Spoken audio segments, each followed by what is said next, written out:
and that is Lucknow Super Giants, and the previewing them, because whether Justin Langer can do something unthinkable with Rishabh Pant there being the most expensive IPL player on the planet right now, only time will tell. But key in your questions in terms of LSG predictions, thoughts, and so on and so forth. A fact file to get started in terms of this little preview of LSG. And Pant, lefty. Justin Langer, lefty. Time will tell if they go in the right direction, because their standing in 2024 was 7th. Their first 5 fixtures in IPL 25 is a tough one to start off proceedings, because that fascinating subplot of Rishabh Pant against his former franchise is the one which will whet the appetite the most. And then it doesn't come easier after that as well. You look at some of their record in terms of the last 3 years, it is 44 played, 24-1 for the LSG Army. So it'll be interesting to see how we preview them. Again, first question to Nick's here. LSG, I mean, they're a weird one, aren't they? So think about the Ekana, think about who they've bought, and just look at their balance on paper, Nicks. Do you automatically get top 4, top 6 vibes, or correct me if I'm wrong? No, I don't get any vibes only. That is the problem. Sometimes with teams, you get clear vibes. They'll finish in top 4 or they'll finish at the bottom. With this team, I think it is very tricky, because again, if I go back to the auction review that we had, I felt that overseas picks, 2 only will start. Most of them would be backups. And that is still there in terms of their form also. So, but Ekana is now better to bat, at least from the limited WPL sample size that we have. But it also had swing. It had good, prodigious new ball swing. Now I'm in 2 minds. If there is swing, then their bowling will be good. But yeah, Avesh Khan will have swing, Mohsin Khan will have swing, but then they'll have to bat also. So now how do they counter that? So I think it is very peculiar. I think if there is one team in this 10 lineup who can do a GT, I think it is only LSG, because they have things that are there on paper, but I do not have a clear idea that this is the way they will go.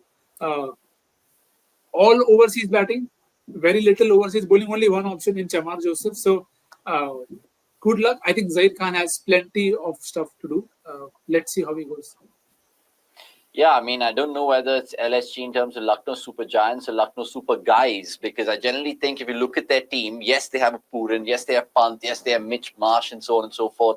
But I don't think any opposition would be worried of them.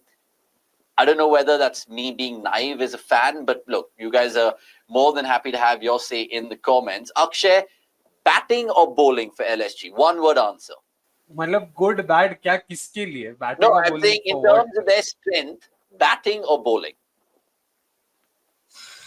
I'll go with batting.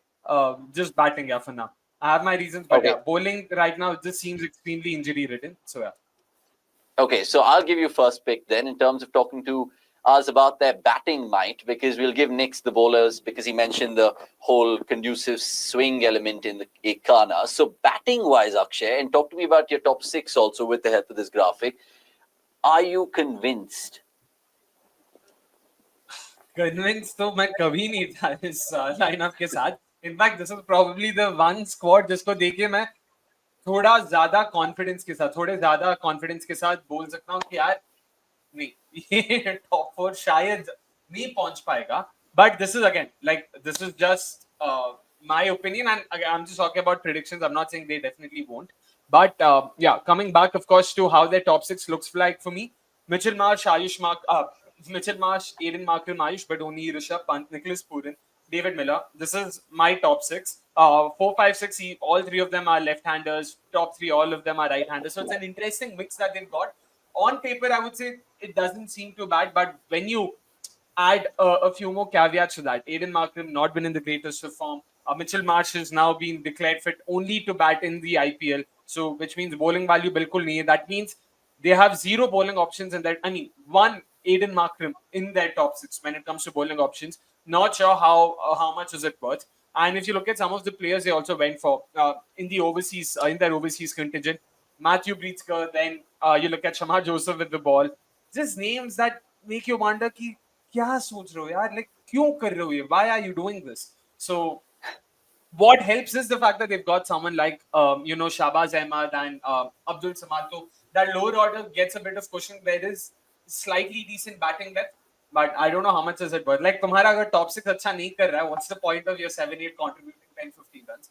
That's my sort of outlook towards it. All in all, spin hitters, barring Nicholas Puran, no one has. So, just to be clear, while creating these depth charts for spin hitting for spin hitters and pace hitters, the parameter I went with was a strike rate, a minimum T20 strike rate of 140. Anything above that, spin hitter or a pace hitter against that sort of respective department. So none of them have a strike rate over 140 against spin, and you're supposed to be playing at an Ikana that played the way it did last year.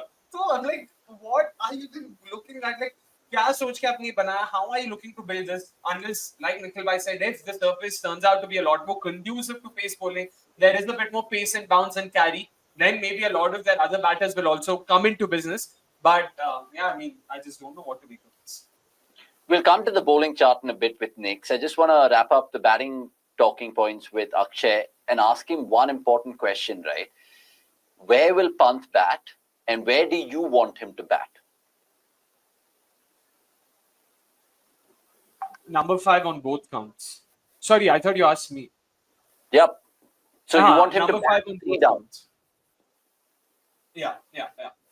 So there's a lot of chatter happening right now in terms of whether Pant is best used as an opener. We've seen him do that for India as well, opening some of the T20s. You don't buy the opinion that he should be in your top 3? Sorry, to be a number 4, apologies, just looked at my 12. Pant is that number 4, Puran at number 5. And yeah, I agree with that. I understand where they're coming from. Pant would be best utilized if he's opening the batting, maximizing the power play. But the problem is then who bats in the middle order? You don't have enough middle order options to go for. That's why Pant seems a lot more reliable to at least bat in the middle. Or else you'll have to push someone like an Aiden Markram or Mitchell Marsh. Again, I don't know to what extent will they be willing to do that. Unless they are willing to, take a punt on Himmat Singh to come good for them in the IPL, who's hardly had any game time. He was a part of RCB in 2019. I don't think he even played a single game then. Yeah, for Yuvraj Chaudhary, who was an opener for Uttarakhand. Again, not exactly middle order, not exactly a middle order option. Or someone like a Shahbaz Ahmed or Abdul Samad needs to be promoted up the order. So it's just that they don't have middle order options. They have top order options. So might as well use Pant in the middle because that's how it'll work for them. Yeah, because you look at some of the guys that they've produced in their own ranks. You're talking about Ayush Badoni. They've got in Miller as well. Whether Miller is going to be a definite starter or is he going to be used for certain games, only time will tell. It just makes you think about the bowling. And Nick's hit the nail on the head in terms of his first thoughts of LSG, in terms of whether they can extract any sort of conditions on offer. And Nick's, again, when you look at their bowling resources, does it make you happy if you were with Zaheer Khan and team going into the season, or again, is there plenty to ponder? I think there is plenty of potential, 100% yes, because you have a very good lineup of Indian domestic people, but injuries are your primary concern because if Mohsin and Mayank are not fit, then you are looking out for people who can do the same job that they did. And these are not, again, they may not have played 100 IPL games, but the roles that they play are very, very important. So I think that's where the first job will be to ensure all of them are available because we are also hearing that Avesh Khan is still awaiting NCA go ahead that he's fit enough. So I mean, your 3 main bowlers that you have, and most of them, you look at those names and that was specialist. Those are the 3 names who will not even be playing. So I don't know how you can then plan for this entire bowling attack to function because the other names, Akashdeep, Prince Yadav, Rajvardhan, Hangarkar, Shamar Joseph, these are not the names that are going to be your first options when you think about it. So I think if Mohsin, Mayank, and Amesh are not fit, they'll need something really miraculous. It will need brilliant execution, brilliant planning to then keep them in the game. So, again, I would really want to hear from again, I don't think we'll hear it now, but what was the line of thought trying to build a squad like that? Because if you look at the other 2 squads that they've had in the previous 2 seasons, they've always had options. And sometimes we felt they have too many options. So they've gone from that to this, and it's a very extreme kind of reaction. So I think injuries dictate plenty of it because who's your backup to Bisnoy? It's not a known name. Who's your backup to Avesh Khan? Not a known name. Akashdeep is first time into a full-time role. How will that work out? So plenty of question marks there, sadly. Okay, interesting thoughts. Remember, we will take some of the comments later on in the 12th man segment. We appreciate all you guys keying your comments right now. I know X Factor has this to say about LSG. He says, if LSG win, I'll stop commenting on cricket like they're so horrible. Don't consider me as their hater, but they're so helpless. They're not good even in one area. They're really bad everywhere. LSG fan Ashutosh Bajpai, who's been a long friend for the show, of the show, I should say. LSG strong with batting can provide inexperienced bowling, a cushion of extra runs, big responsibility for Bishnoi and Avesh this season. And the last one from an NSG perspective, we'll take more comments. And I apologize, I haven't taken previous comments for previous teams, but we're trying to shoehorn in a very, very good show for you on MNL. Ayush Kumar saying if that batting order of LSG fires, then they will challenge SRH and RCB in terms of their run scoring criteria. Pant, Purin, Miller, Markram, and Marsh. High words and expectations there. But look, you're entitled to your opinion. LSG preview almost done and dusted. Let's just get our predictions with regards to LSG right now. And again, producer, before you try to put it up, I just want to ask you guys in the comments to please like this particular video. We're having probably the longest MNL in a while, episode 71. We got Bobby and Bangwa earlier, but we'll just show you our predictions of LSG right now. Sharak, do we have that one up? If we can. And I'm pretty sure me, Nix, and Akshay have differed in our picks. No, we haven't. Where will they finish? We all think they'll finish either 8th, 9th, or 10th. My hero is Nicholas Purin. I think he's going to be absolutely integral for them. Nikhil agrees with me, and no wonder great minds think alike. Akshay also agrees in a way because he thinks Pant and Purim is going to blossom like a mushroom, and all fair in that regard. So I don't want your hero explanations because it obviously explains itself. Our zeros, boys.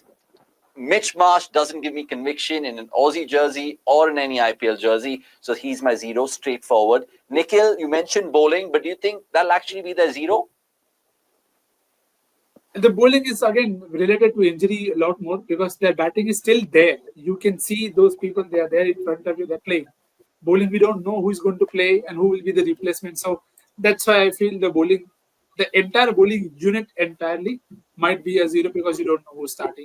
And you don't have options. The problem is, who do you let go of? And if you let go of Shamar Joseph, what did you buy him for? So it's a very weird place to be. Okay, and Akshay has gone for a larger Goenka partnership in terms of the zero there. Explain, please. इसका थोड़ा game बजाना पड़ेगा अपने graphic designer का. It was Langer Goenka partnership. So yeah, I just that management, that setup. This is, oh my god! Oh my word! It's crazy. Yeah, but coming back. So yeah, I was just like, what other plans does Mr. Goenka have? Is it that KKR LSG fixture where it's the Mohan Bagan fixture of the IPL? The Pan. He's thinking a step above. How will the 100 go if the IPL goes like this and all of that? Manchester originals liya na wahan pe. Yeah. The Super Giants. So 1 second, jokes apart, all of us have gone for LSG to finish 8th, 9th, or 10th. Do you guys let us agree with us in the comments or disagree? You can let us know. But Akshay, why are they finishing 8th, 9th, 10th? Yeah, I mean, it is because of that zero. Langer has inspired no confidence whatsoever as a coach. Devdutt Padikkal को batting सिखा रहा है. Deepak Hooda का वो straight drive ठीक कर रहा है. ये सब नहीं करना होता मेरे भाई. ये सब off the season करना होता है. Season में तेरे को ये decide करना है game में कौन खेलेगा. It's a lot more tactical and very less cricket coaching that's done. ऐसा लगता है summer camp चल रहा है देवदत्त पडिक्कल और दीपक हुड्डा का. You can't do that.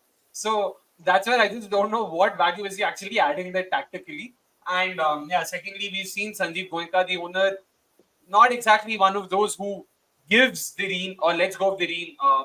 And that's where I think there will be a bit of an issue, bit of a problem, because that will invariably lead to some friction. We saw that last year, the way he reacted in front of a live audience, in front of the cameras. I'm not saying he's not entitled to his opinions or feelings. Of course, if you spend so much money, it is the most expensive purchase that's been made in the history of IPL. So that way, yeah, it's understandable. Aapke emotions hote hain, but he doesn't seem like someone who understands how franchise cricket works, and that could be a bit of a problem.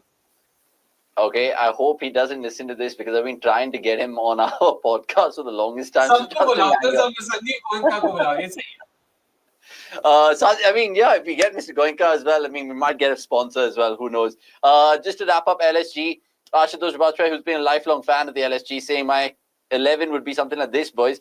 Gretzky, Marsh, Pant, Badoni, Puran, Miller, Samad, Shabazz, Bishnoi, Avesh, Mohsin, and Akashdeep as impact. Good thoughts over there. And he follows it up by saying, wow, not even one of y'all gave LSG a chance. Have to save this video to cash in the receipts later. Do so, my friend. Hold us Love that. hostage. Love that. That's the spirit. Genuinely, Ashutosh. Best of luck. I really Please. hope they prove us wrong. For sure. Cricket.info randomly saying, I think LSG will definitely be in the top 4. That's why you should follow cricket.com and not Cricket.info, because Cricket.info have just been absolutely talking out of their backside. Jokes apart, it's a joke. Please don't shoot me in the comments. Cricket, cricket.